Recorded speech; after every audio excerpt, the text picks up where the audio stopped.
Hello guys, hey, this is Dale Walker at Holeshot Performance. I'm in the dyno room with my new GSX-1000 naked model. Just started yesterday on the bone stock bike. I made 25 total pulls between yesterday and today. Yesterday it was in the mid 90s, so I came out here early AM when it was still in about 80 degrees in here to control the room better. That way when I bring it up to temp with my air conditioning and everything, I can kind of keep it in the mid 80s. So anyway, what we got here is, here's the completely stock pulls. Okay, I never count the first run. I call that the cheater run. If you look at the blue line, it's quite a bit higher, but the air is all cool around the motor and you get a much leaner, it's not realistic. Every time the first pull spikes and makes more horsepower. So usually the second or third pull is the one I'll use, usually number 2. Okay. And anyway, so what we got here is, see, the first pull is 141.05. That was after warming up the dyno and the motor in 3 sessions. Then I start. I usually do 4 pulls. This is with the temps at, let me see in here, it was 86 degrees, very low humidity, 11%. I'm in high desert, 4,500 feet. So that's pretty darn stout for 4,500 feet. And these are SAE numbers, okay? And I'll change it to standard because a lot of people think it makes a huge difference and you cheat and all that, and it hardly makes any difference at all. So there's standard, 140.80, the best pull, 137.90, number 19, the second pull, okay? And here is SAE. See how close it is? Within a half a horsepower. So, and you can't manipulate the numbers on a Dynojet 250i. That's, you get what you get. And I always use smoothing all the way at number 5. See, this makes it rougher and might spike it up a little bit on power, but it's BS.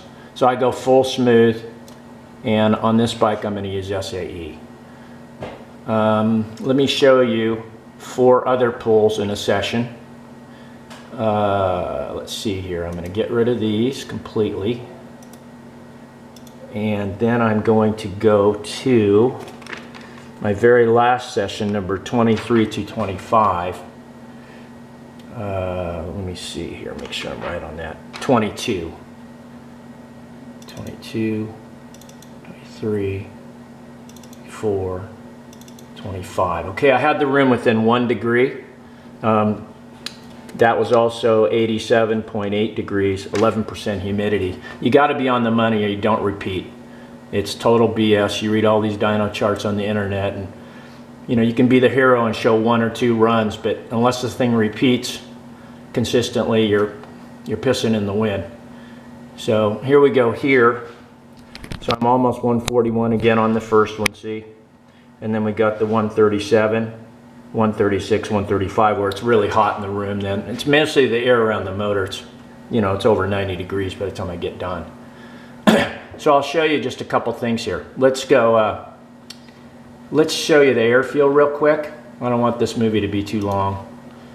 Okay, and let's get rid of the last 2 because we know the engine, you know, it's really hot then. So here we go. So see what I mean? Look at the spike. Here's your air fuel. So the very first one I call the cheater pull. See, it's way up there. The air fuel is clear up to over 15 to 1 at the beginning, which is always a hump there anyway. But then actually the bike stock needs some fuel pulled out of it under wide open throttle. See right here, it dips under 13, it's about 12.7. That was consistent at 7 grand. So with it being leaner, it positively makes more horsepower every pull.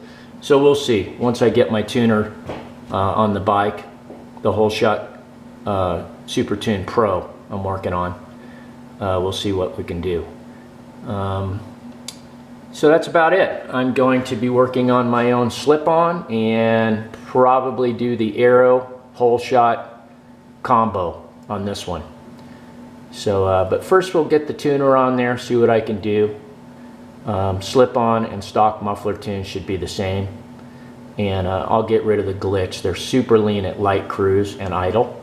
You can see my other video, part 2 for that. I call this one part 3. So anyway, thanks for watching and talk to you soon.